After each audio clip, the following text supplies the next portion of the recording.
Hello sir আসসালাম sir. Harun, কি তুমি একটু নেত্রীও তো বিরক্ত হয়েছে। আমরা তো তোমার প্রত্যেকদিন বলতেছিলাম তুমি ভালো করতেছো, করতে আবার খাওয়াই ওইসবই কেন? না না, এ খাওয়ার ডিসিশনটা কে দিয়েছে স্যার? আমার স্বরাষ্ট্রমন্ত্রী, আমার এসবির চিফ, এরা দিয়েছে খাওয়ানোর জন্য।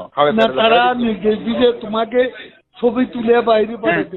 জি স্যার, জি স্যার, ছবি তোলা প্লাস হলো বিবৃতিটা প্রকাশ, ছবিটা নিজের কাছে রেখে দিবা।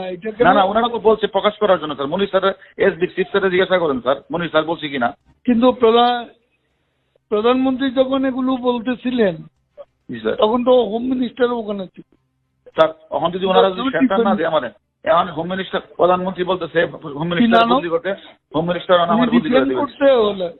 হ্যাঁ, চুলটা তো তুমি দোষারোপ স্যার। হোম মিনিস্টার বলছে পিএম কি করলা এখন আমি যেটা বলি স্যার, এখন স্বরাষ্ট্রমন্ত্রী আমারে কমিশনারে বলে দিচ্ছে আমার বদলি করা লাগে। আমি আমার বদলি করে দিচ্ছি স্যার। আমার অপরাধটা কি স্যার? আমার অপরাধ কি স্যার? হ্যাঁ, ও তো নেত্রী যে নির্দেশ দিচ্ছে সেখানে তো you are not defending you. সেও তো এমন ভাব দেখাচ্ছে যে তুমি এখানে পিএম কে একটা কথা বোঝাই বলেন বিষয় তুমি নিজেই করো।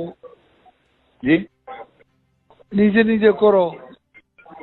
আমি স্যার, আমরা যা করছি স্বরাষ্ট্রমন্ত্রী আইজিপি নির্দেশ করছে, এর বাইরে এক বিন্দু করে আপনি প্রমাণ নিয়ে। তারা তো এটা এখন স্বীকার করে না, স্বীকার করেন না, স্বীকার আমরা জিজ্ঞাসাবাদ করেন যে স্বীকার করে কিনা, জিজ্ঞাসাবাদ করেন। দেখি আমি হোম মিনিস্টারের সাথে কথা বলি। এটা যদি এখন স্যার না করেন তাহলে কিন্তু অর্ডার এখন করে দিবে স্যার। আমি নাই স্যার, ডিবিতে নাই স্যার, অর্ডার করে দিবে।